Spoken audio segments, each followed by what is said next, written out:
My name is Caitlin. I'm presenting why the 1989 movie Heathers is a cult movie classic. How does a dark teen comedy filled with angst become a cult classic? Back to the 1980s when the film was released. The genre of high school movies as major studio productions came into popularity in the 1980s. Prior to that, most teen movies were B studio productions. High schools were great examples of the hierarchies in society. Most of the 1980s teen films were not about challenging the status quo, but rather overcoming personal challenges or individual issues on the road to acceptance. This wasn't the case with Heathers. In a nutshell, Veronica, played by Winona Ryder, is part of the most popular clique at Westerberg High School. The other members of the clique are all named Heather. Veronica is shocked by their cruel behavior. Veronica falls for a bad boy newcomer who also disapproves of the Heather's behavior. Veronica and JD pull a prank on Heather Chandler, the lead Heather, after Veronica fights with her. The prank goes wrong and they end up murdering her. They cover up the murder with a suicide note.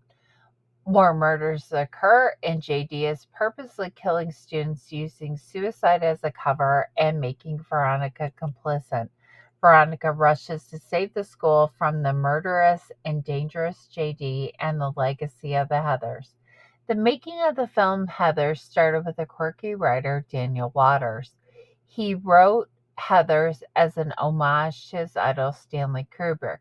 He thought Kubrick could be the only director, and the introductory high school cafeteria scene was based off of the introductory scene in Full Metal Jacket. Kubrick did not become the director. Michael Lehman did, who was coming off as a success as a USC film student.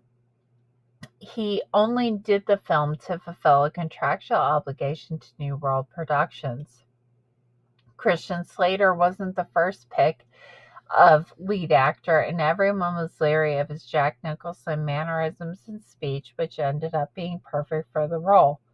Winona Ryder had just finished Beetlejuice and still looked like her character in the movie. The production team did not think she was pretty enough. She got a makeover to prove she was. Although Heathers was set in Ohio, it was shot in California. Francis Kinney, the cinematographer, started with a straightforward lighting and camera work. The ghost and dream sequences were done in full light to make it more modern. As the story became more bizarre, the lighting became more expressive and darker. Adults in the movie were shot in light to further drive the image that the adults were somewhat lacking in depth. The film ran 1 hour and 43 minutes and was released in Sundance in January of 1989. It was released in the US nationally in late March 1999. An interesting fact, New World Pictures was going bankrupt and they changed the more gruesome ending where everyone dies to only where JD dies in hopes to get the film into more theaters. It flopped at the box office.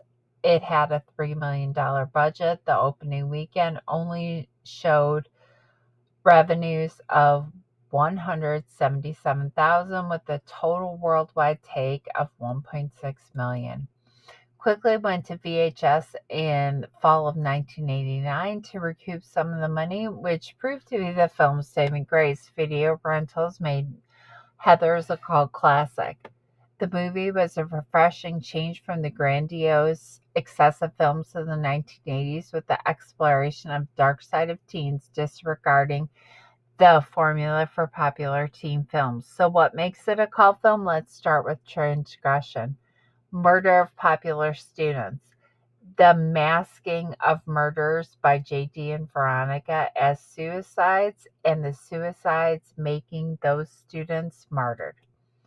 Rape and misogyny. The males are power driven, making females object of domination. Homophobia. The misogyny of the powerful males results to homophobia when another male in the film is deemed as weak. Psychotic characters and bullying. The Heathers are bullies, the Jacks are bullies. The murders almost appear as vigilante justice, except for the voice of reason from Veronica. The heightened performances match the dark nature and often campiness of the film. Success with the home audience developed a cult audience that led to Heathers become a successful off-Broadway musical. The television show faced issues being canceled due to national school shootings. Heathers presenting Heathers presented a refreshing if dark point of view, with most of 1980s films exploring coming of age. Heathers flipped the script to dive into the loss of innocence. Teens could be dark. The entire story and all the characters are Machiavellian. Heathers is about power. Heather Duke read Moby Dick throughout the movie to signify the pursuit of the unattainable, which for Heather Duke was to be the lead Heather. Waters, the writer, loved Shakespeare. Shakespearean themes of suicide, murder, and scheming played into Heathers. The suicides in Antony and Cleopatra and Julius Caesar, those who hurt Caesar are destroyed. In Heathers, those who hurt Veronica are.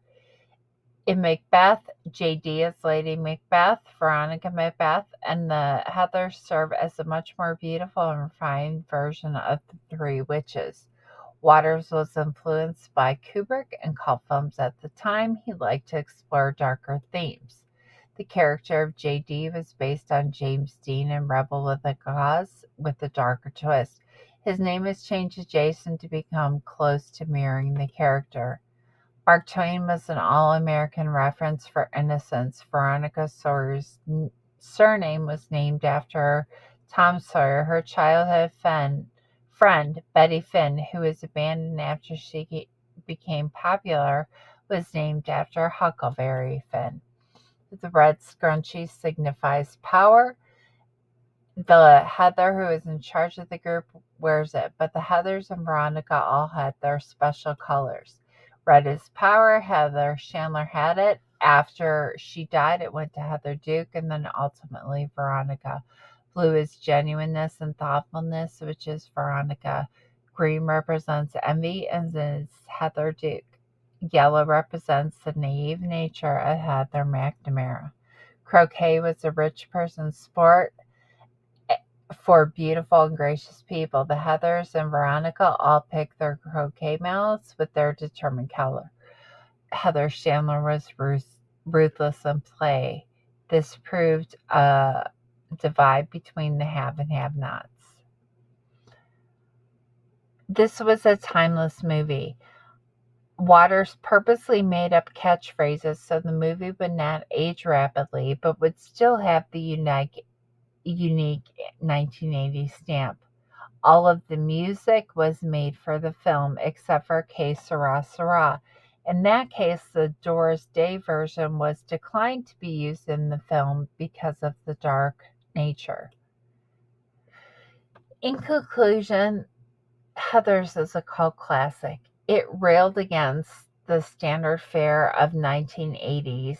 It transcended boundaries with its unapologetic dark humor. It may not stand the test of time with its controversial handling of subject matter, but that remains to be seen. Thank you for watching.